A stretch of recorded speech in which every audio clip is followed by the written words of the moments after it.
There are countless doors all over the world that haven't been opened for decades, and even centuries. The question is why? It seems that nowadays you can open any door you want. The truth is that some doors were sealed for a grave reason. And so far, nobody has found out what treasures and mysteries they hide. Here are 4 doors that keep their secrets all too well. The Taj Mahal. First up, we've got the Taj Mahal in India, one of the most romantic places in the world. Shah Jahan commissioned it in 1631 and dedicated it to his 3rd wife, who he loved like crazy. They were married for 19 years and had a whopping 14 kids together. But unfortunately, she passed away while giving birth to their last baby. Shah Jahan was heartbroken and decided to build an epic tomb to remember her by. The construction took a whopping 20 years to finish. The building has quite an interesting layout. The design is super unusual with these 4 massive 130-foot tall minarets that stand on the corners of a huge platform. They're not just there for looks. Back in the 17th century, architects were having some serious issues with buildings collapsing under their own weight. So, the chief architect of the Taj Mahal made sure to place those minarets as far away from the tomb as possible. And he even tilted them in a way so that if they did fall, they wouldn't wreck the rest of the Taj Mahal. Talk about planning ahead. The Taj Mahal is hiding some crazy secrets. There are sealed rooms all over the place that nobody is allowed to enter. And if you check out photos of the building from the riverside, you can spot 2 basements. But guess what? They're sealed up too. Nobody knows what's inside or why they've been locked up since the time of Shah Jahan. Apparently, there's a good reason why those rooms are off limits. Some researchers think that they were built using marble, which turns into a different substance called calcium carbonate if it's exposed to carbon dioxide. And when that happens, little bits of marble start chipping off like crazy. To make matters worse, there's no air flowing into these rooms. That means that if too much CO2 builds up in the basement, the 4 minarets could collapse. But wait, there's more. Some people think that the body of Shah Jahan's wife can be found in one of these sealed-up rooms in pristine condition. Why not? Who knows what the mysterious rooms might keep? The Great Sphinx of Giza. The Great Sphinx of Giza is shrouded in mystery. It's not just the largest monolith statue in the world, but it's also a hybrid creature with a woman's head and a lion's body that originates from Egyptian and Greek mythology. It's also very ancient. It's estimated to be around 4,500 years old. The construction of this marvel took about 3 years and required 100 workers who were not slaves and were treated with delicacies like sheep and goat meat. It is also thought that it used to be much more massive than it is now. Archaeologists found huge stone blocks and abandoned toolkits near the site. However, the real secrets of the Sphinx lie underground, near its paws. A group of scientists used a seismograph to detect 2 hidden chambers beneath the Sphinx's paws. Some people think that these rooms might be the legendary Hall of Records, which holds ancient scrolls revealing the secrets of the universe. I mean, that's way cooler than any library I've ever been to. Rumor has it that the Egyptians even had info on Atlantis stashed down there, which is like a super old version of a conspiracy theory. Unfortunately, we can't go on an adventure to check it out just yet. The chambers presumably have 2 entrances, but both remain sealed. The researchers haven't yet received the green light to check out their theory. Let's hope they won't keep us in suspense forever. Sri Padmanabaswami Temple. This temple is located in the beautiful state of Kerala in India. This temple is famous for more than just its breathtaking beauty. Underneath the temple there are 6 vaults, creatively named A, B, C, D, E, and F. The enormous iron doors to these chambers add to the mystery of what's behind them. A few years back, the authorities decided to open these vaults to the world, but it wasn't an easy task. You can't just open the doors and enter the vaults. It required a lot of work. It took them a while, but finally, in 2011, they opened 5 of the 6 chambers. And guess what they found? Tons of treasure. Bags of gold, precious gemstones, and priceless diamond jewelry. The estimated worth of everything found in the vaults is a whopping $1 trillion. It's like the temple was the real-life inspiration for Aladdin's Cave of Wonders. But wait, I said 5 of the 6. What happened to the last one? Vault B has remained closed, but not for lack of trying. They simply didn't manage to open it. There is even a belief that it's fatally cursed. Legend says that only a saint or sage can break the curse by chanting a specific mantra. But no one has been able to do this yet, presumably because we don't have saints or sages at our disposal. There is also rumor that in the 30s some temple invaders tried to enter Vault B to do some good old looting, but they never reached their target. Apparently terrible snakes materialized out of nowhere and chased the gang away. But of course, this is just an urban legend, and there is not proof of that. However, it is said that the Auditor General dealing with the temple claimed that Vault B had been opened at least 7 times since 1990, and nothing bad happened to anyone who entered. Who knows? Maybe we should send Indiana Jones to check it out. The First Emperor's Tomb. Deep under a hill, completely undisturbed and surrounded by dangerous traps, lies an ancient 2,000-year-old tomb. It belongs to Qin Shi Huang, the first emperor of China. He was born in the Qin state and became king when he was just a boy. But when he grew up and gained full power, he united the warring states ancient China was divided into by conquering them. After that, he created the Qin dynasty. When he died in 210 BCE, they buried him deep underground in a massive tomb. And when I say massive, I mean massive! Back in 1974, some farmers in Xi'an, China, stumbled upon something strange while digging a well, a huge terracotta soldier. This discovery led to an extensive archaeological dig that has continued for over 40 years, revealing a collection of thousands of clay soldiers. The unique thing about these soldiers is that each one has its own unique features, from hairstyles to facial expressions. It's believed that there could be up to 8,000 of these soldiers, but only 2,000 have been found so far. Interestingly, the central tomb, which is believed to be the resting place of the emperor, is still untouched. In ancient records, there are references to a vast underground city that the emperor built, complete with scenic towers, palaces, and whatnot. Sima Qian, a Han Dynasty historian, wrote that the tomb was adorned with treasures and had space for hundreds of officials, but the lack of technology to properly examine the site is what's holding things up. Qin Shi Huang was surrounded by liquid mercury in his tomb, with 2 of the streams representing the major rivers of China, Yellow River and Yangtze. The ancient Chinese believed that mercury could provide immortality, but it could have also caused the emperor's death since he regularly took mercury pills to prolong his life. The dangerous levels of mercury contamination in the soil near the tomb are the main reason why scientists are reluctant to explore it. It could be very dangerous both for people and for the environment. Now, if I had to choose which door to open, I'd probably go for the one that doesn't lead to a tomb surrounded by poisonous mercury. Call me crazy, but I'd like to avoid any potential health hazards. One of the most unexplored and mysterious places on Earth is located in plain sight. It's one of the most majestic monuments of humankind. The wonder of the ancient world hides a secret that scientists and archaeologists still can't solve. This is the Great Sphinx of Giza in Egypt. The huge sculpture of a lion with a human head was carved out of rock about 4,500 years ago. Scientists still don't know the exact date of its creation and are also unaware of who built it and what for.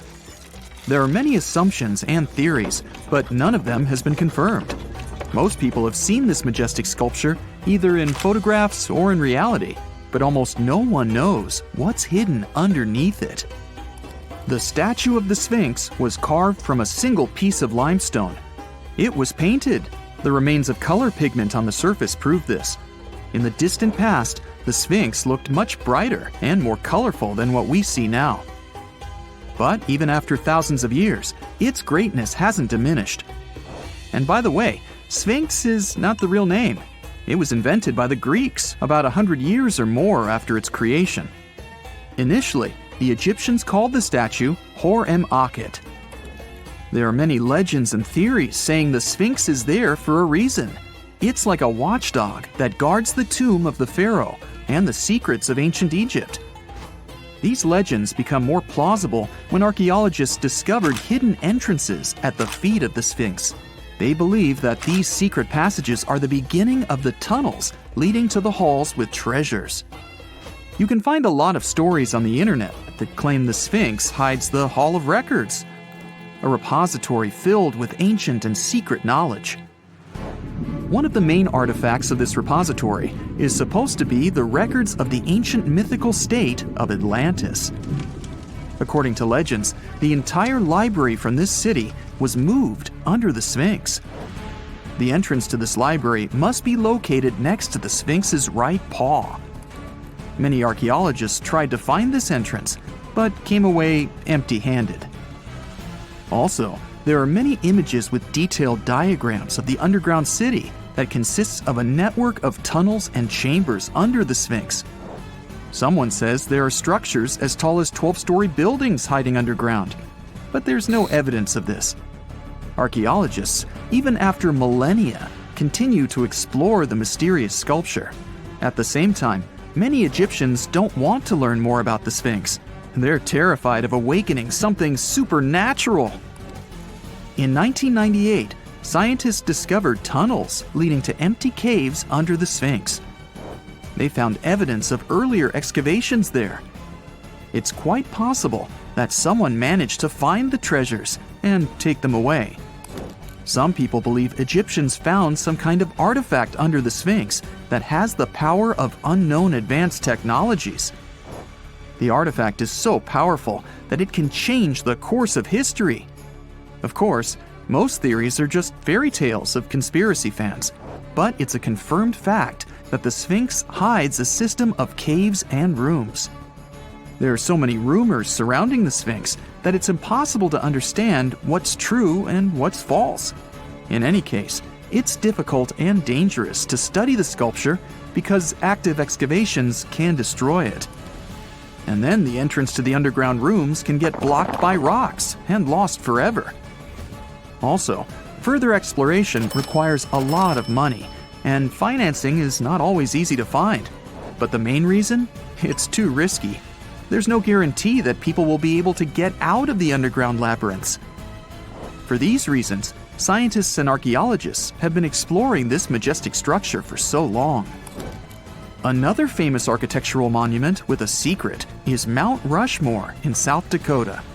Everyone admires the images of the US presidents' faces carved into the rock, but few people know that there's a secret room hidden behind the head of Abraham Lincoln.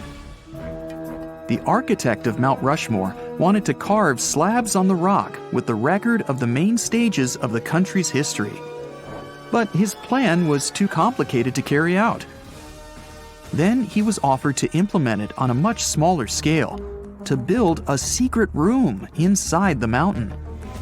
The idea was to save this knowledge so that future generations will always remember the history of their country.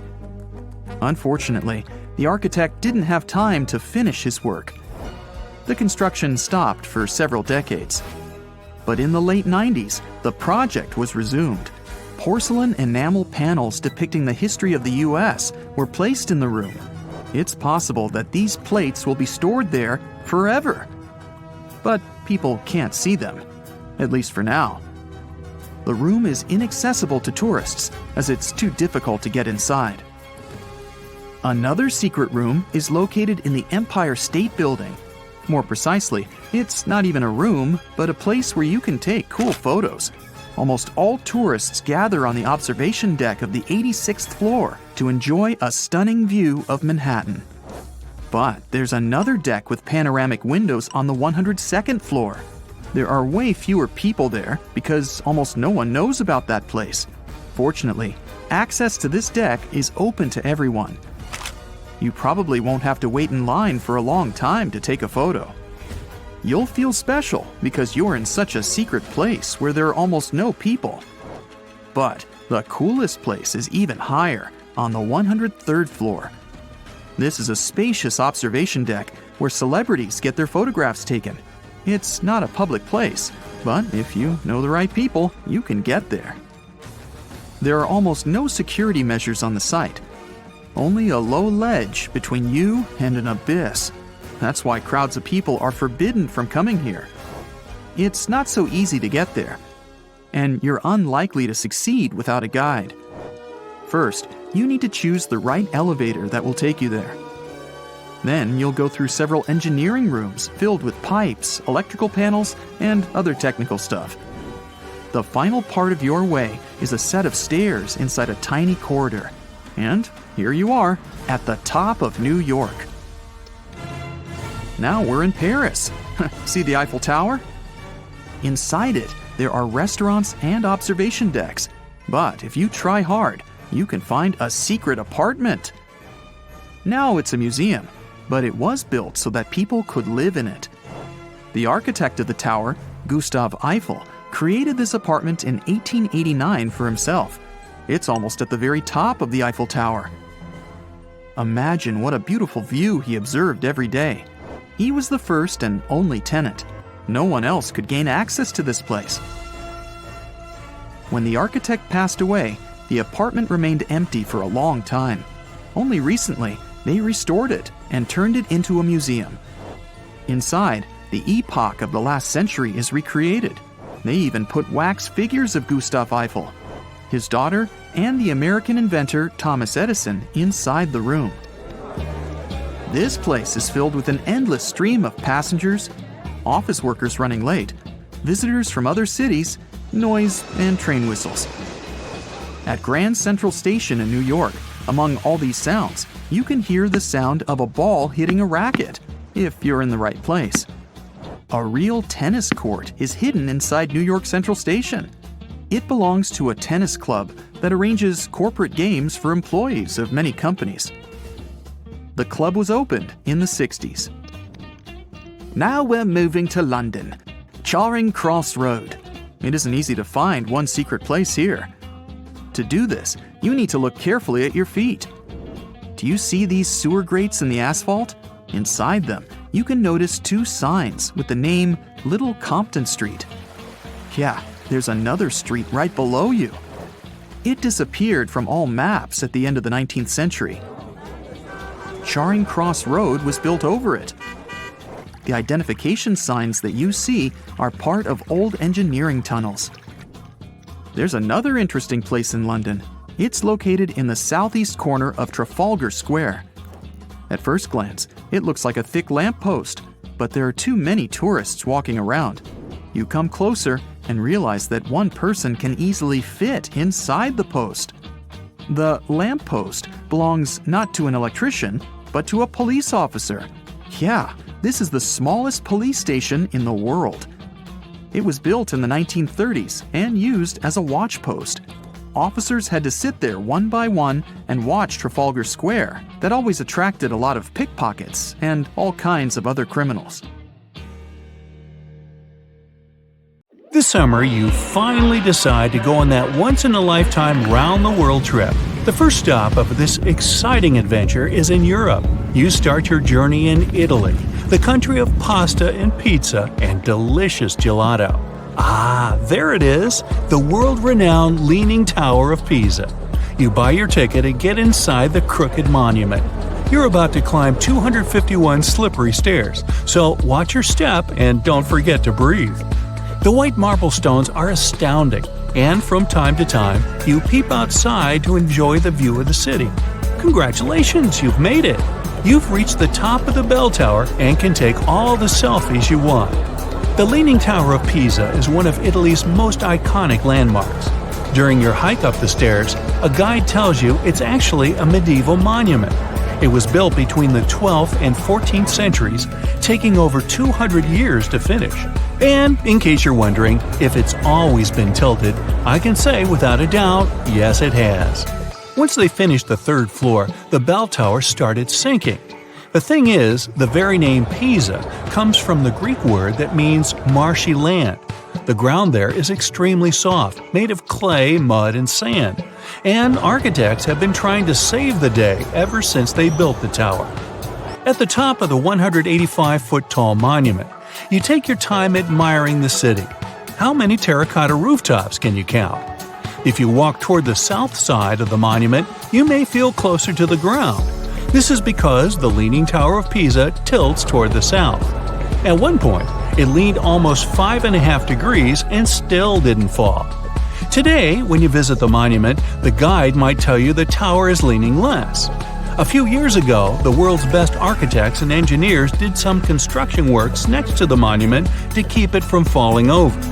They dug several tunnels and took out over 38 cubic meters of soil from under the north side of the tower. So now the tower is tilting at an angle of only 4 degrees. So if you want to take one of those classic photos where you're holding up the tower, you better hurry. Who knows how long the tower will still be leaning? Now it's time for you to make your way to Rome. This city is basically an open-air museum, and you have to check it out for yourself. It's scalding hot, but you're lucky. Today, you're visiting the baths of Caracalla. Are you ready for an authentic ancient Roman experience? You enter through what once was a locker room. You'll have to use your imagination. Today, you'll only see 130-foot-tall brick walls here. Romans of every class would spend an hour or two in the baths every day. They would come after a long day at work or before dinner. Imperial bath complexes, such as this one, were usually free, but you had to pay an admission fee. Leaving the locker room, visitors would stop in a heated room where they would receive oil and scrub massage. Then, some people would move on to one of 2 exercise yards. Can you see how ample they were? Here, there were elaborate marble porticos, and you can still see a few fragments of the mosaic-colored floor. If you were in the mood for something more intellectual, you could stop to listen to a philosopher or visit one of the libraries. Now we've arrived at the most impressive room, a caldarium. It was a circular hot steamed room measuring 115 feet in diameter. It had not 1 or 2, but 7 heated pools inside. Above your head, you'd have seen a magnificent dome supported by large granite columns. The entire structure was richly decorated with multicolored glass mosaics and the finest white marble. The complex also housed an indoor Olympic-sized pool with waist-deep water. Today, you can only admire a few reddish walls made of brick and concrete. Emperor Caracalla, like many other Roman emperors, built a mega-complex, and it sure made people happy. After a long international flight, you arrive in Egypt. Get ready for some camel rides and juicy dried fruits. Does anyone here love dates? You leave your hotel at dawn and make your way to the outskirts of Cairo. You drive past the Nile River toward the West Bank. Don't forget to take some pictures. In the distance, you spot a large monument.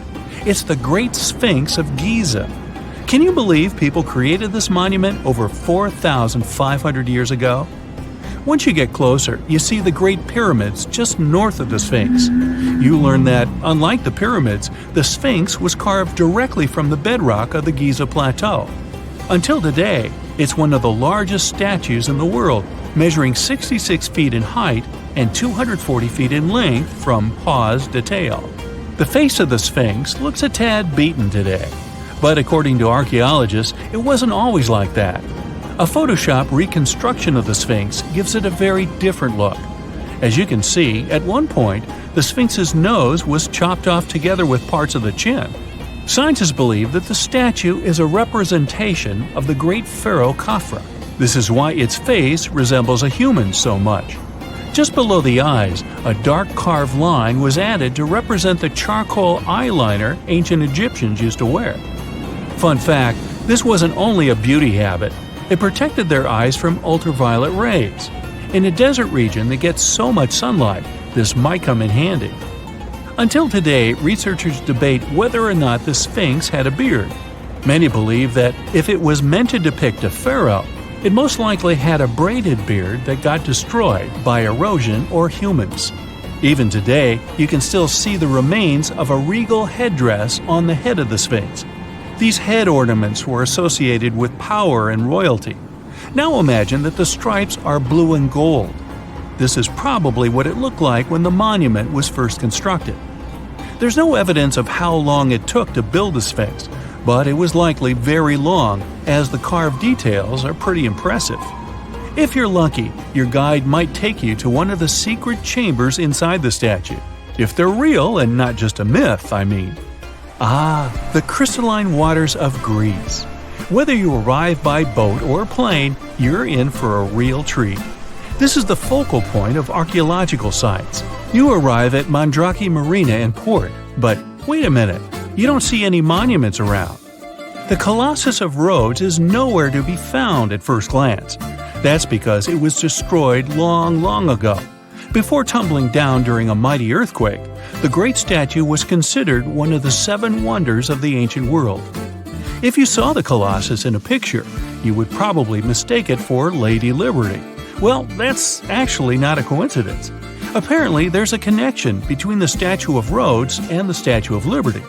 They were both built as symbols of freedom, and Lady Liberty is often referred to as the modern Colossus.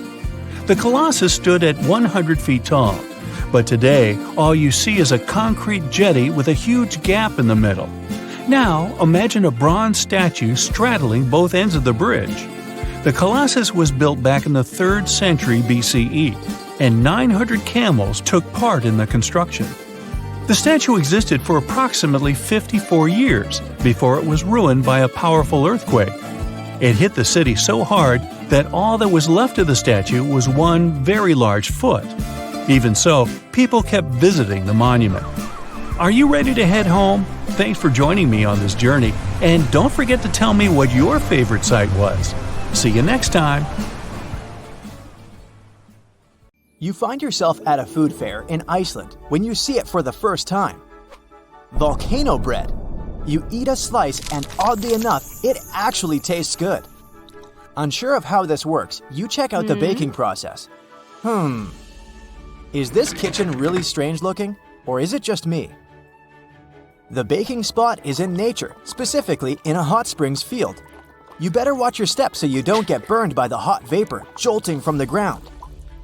Now, a local baker shares their traditional rye bread recipe with you. Rye flour, check. Yeast, check. You mix it all together and pour it into a metal pot. Next on the list is digging the hole where you'll place the pot to bake. You dig for about 16 inches until you can see the water bubbling from the ground. If you want to do it like a local, you'll use your finger to check the water temperature. Yikes, that's hot. Actually, the ground is heated by lava. Iceland is one of the most volcanic regions in the world, with over 30 active volcanoes at any one time. After you bury the bread in volcanic soil, you leave it there and wait 24 hours until it's ready. The next day, the bread is fully baked and super tasty. And the best part is, you just participated in an ancient Icelandic tradition. People have been doing this since at least the 1800s. Imagine it's your first day of work in a museum, and your assigned task is to clean the mask of Tutankhamun. You grab your cleaning utensils and then, oh no, this can't be happening. You just broke Tutankhamun's beard. I never wish this to happen to anyone, but this is actually a true story.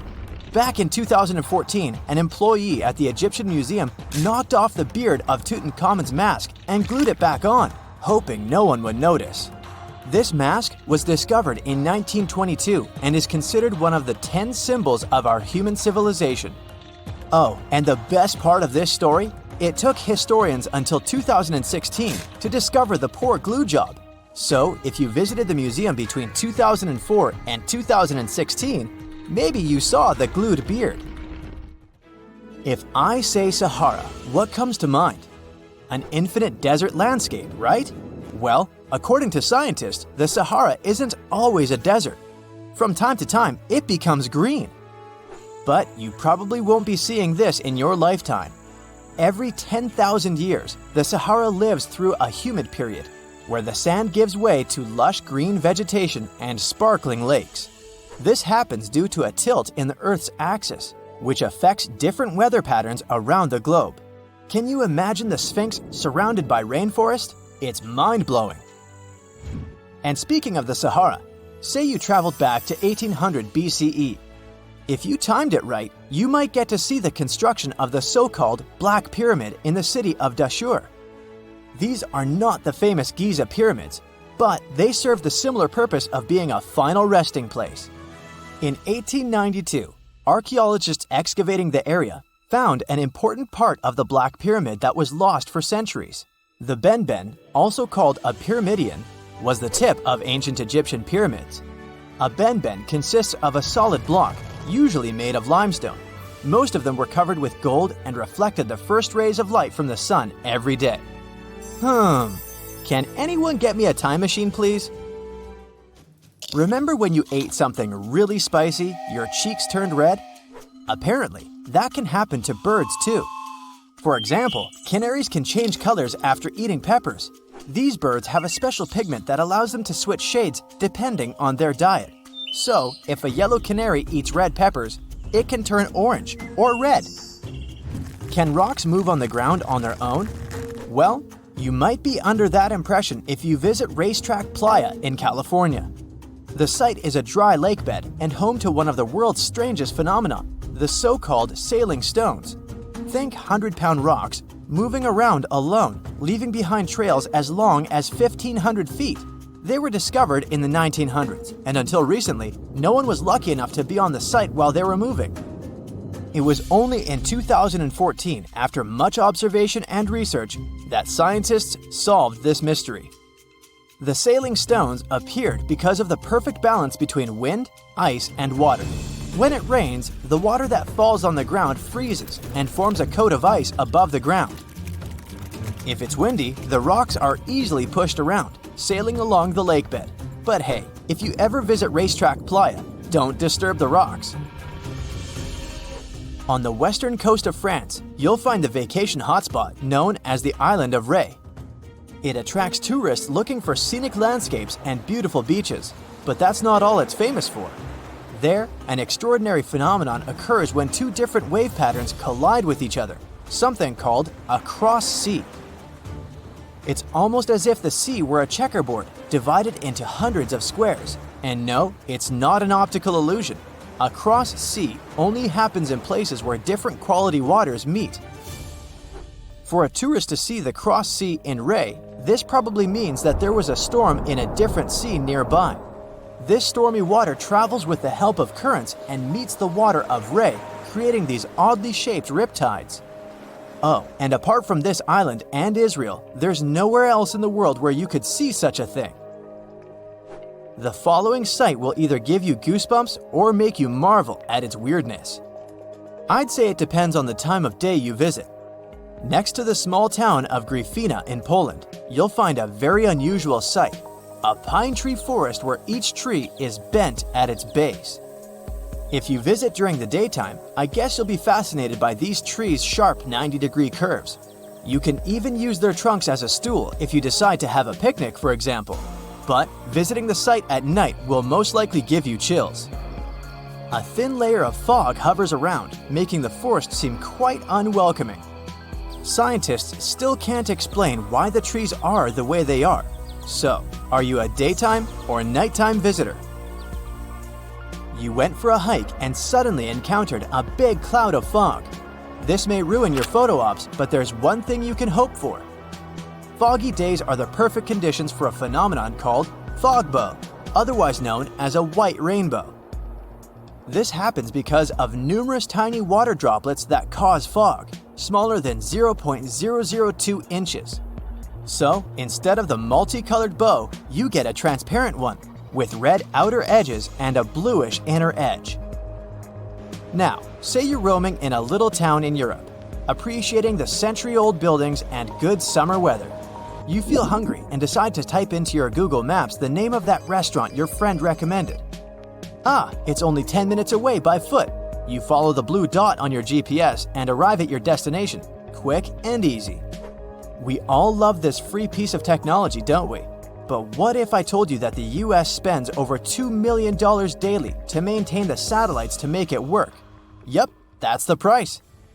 And to implement it, they spent over $12 billion US. Have you ever heard of something called a natural snowball? This could be proof that nature is really perfect. In 2016, the beaches of the Gulf of Ob in northwest Siberia were filled with rows of giant snowballs. Think balls measuring up to 3 feet across. This rare, yet beautiful natural phenomenon happens when small pieces of ice are rolled by strong winds and water. The further they roll, the more ice they gather, and the more that ice is polished. They end up as giant, perfectly shaped snowballs. They look pretty amazing on their own, but it's quite a sight when hundreds of them are together.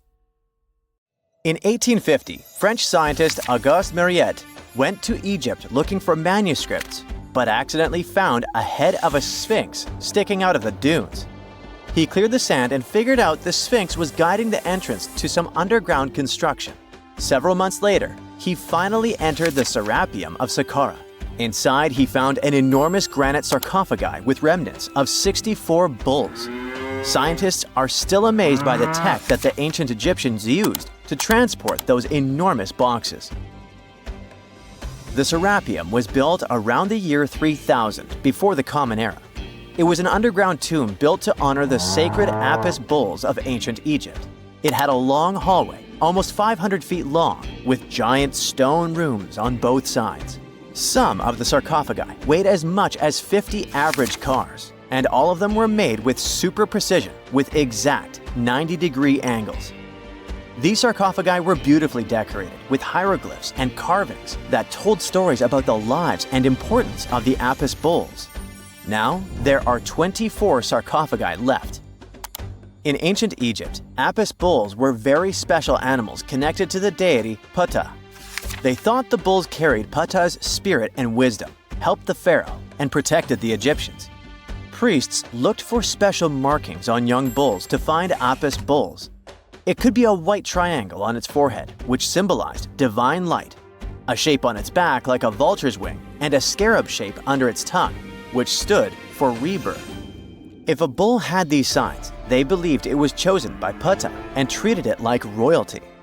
The chosen bulls lived in a special temple in Memphis, the city where they worshipped Ptah. They received the best care and offerings from visitors who wanted their blessings. When an Apis bull passed away, it was treated with great honor and mummified. When Mariette entered the Serapeum, he noticed traces of rollers on the gallery's floor and found 2 wooden horizontal winches. Each had 8 levers. Later, other explorers saw double rails. The burial chambers were lower than the hallway floor. To get the boxes into place, workers filled the chambers with sand so the sarcophagi could be rolled in straight. Then they slowly removed the sand to gently lower the boxes into perfectly cut spaces in the bedrock. A carved stone sign found in the Serapeum said it took 28 days to move just one sarcophagus and its lid into its spot during the time of Ptolemy II. The extreme precision of the sarcophagi with 90-degree angles also has an explanation. Ancient Egyptians wrote texts, or rather, papyrus, on geometry a long time ago. It shows that they knew the approximate number pi and could calculate the volume of a pyramid with its top cut off. If they could figure out complicated math like that back then, it makes sense that they could also carve perfectly flat surfaces 500 years later. All this sounds pretty legit, but some people think certain things don't add up here. The size of boxes is way larger than the size of bulls, yet they buried pharaohs in tiny coffins that barely fit their bodies. The sarcophagi are made out of granite with crazy precision, and they could have just used limestone, which would have made things way easier. The transportation of the boxes seems pretty simple, but only in theory. If one person could pull about 440 pounds, then at least 250 people would be needed to pull just one box. The tunnels in the Serapeum are really narrow, only about 2 feet wider than the boxes themselves.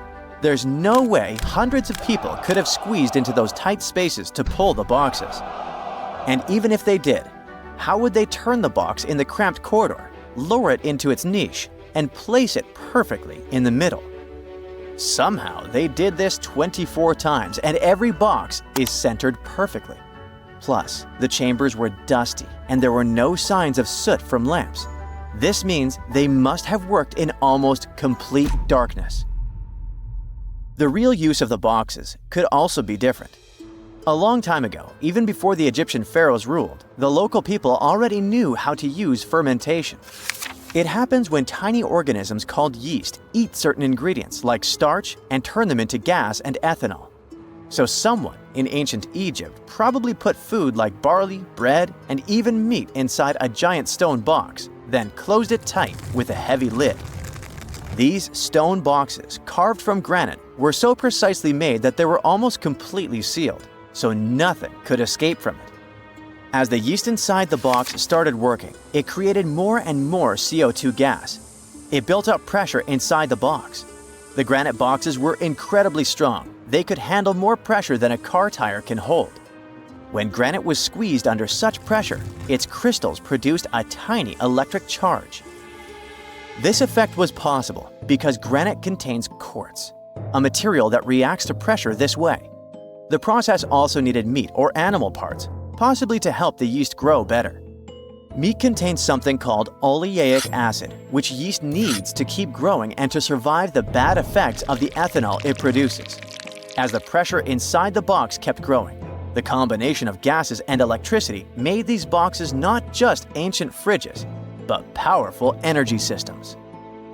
Over time, the pressure inside got so strong that it could push the lid open and the gas would escape with a pop.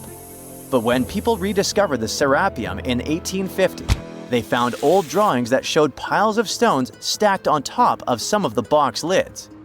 So, someone long ago probably tried to make the lids even heavier by adding extra weight to make it harder for the gas pressure to push them open. This extra weight also meant the quartz crystals in the granite could keep creating more electricity under all that pressure. If someone opened one of these stone boxes thousands of years later, they would only find bones from bulls that were placed in the box. And that's exactly what Mariette discovered in the 1850s. They opened the Serapeum for visitors soon after the first excavations in the second half of the 19th century. Prince of Wales even had a luncheon with his guests in one of the sarcophagi. Sands and earthquakes made the site inaccessible for a while, but now you can visit it again and try to solve the mystery yourself. With new tech, we could have answers to many other historical mysteries soon. A team of scientists at Chicago's Field Museum of Natural History recently used a special CT scanner to learn more about ancient Egyptian mummies without unwrapping them. They gently rolled 26 mummies on custom carts out to the parking lot, where the scanner was waiting. It took thousands of detailed X-ray pictures of each mummy and their coffins. When all the pictures were put together, they created 3D images that showed what was inside, the skeletons, and some artifacts. The scientists hope these images will help them understand ancient Egyptian burial practices from over 3,000 years ago. Even though the scanning process only took 4 days, it might take 3 years to study all the data. But scientists were able to learn some personal details about the mummies. One of the most popular mummified individuals at the museum, Lady Chineta, was a woman who lived in ancient Egypt about 3,000 years ago. It looks like she passed away in her late 30s or early 40s. To make sure her body looked complete for the afterlife, embalmers put stuffing in her neck to keep it from collapsing. They also placed artificial eyes in her sockets, so she would have eyes in the next world. She was wrapped in fancy linen and placed in a beautifully decorated coffin. The scans revealed that it had been carefully crafted with a slit at the back, which embalmers used to fit the body. There were also some artistic details on the surface, like markings for her knees. It looks like her burial was on the scale of a high-end luxury car.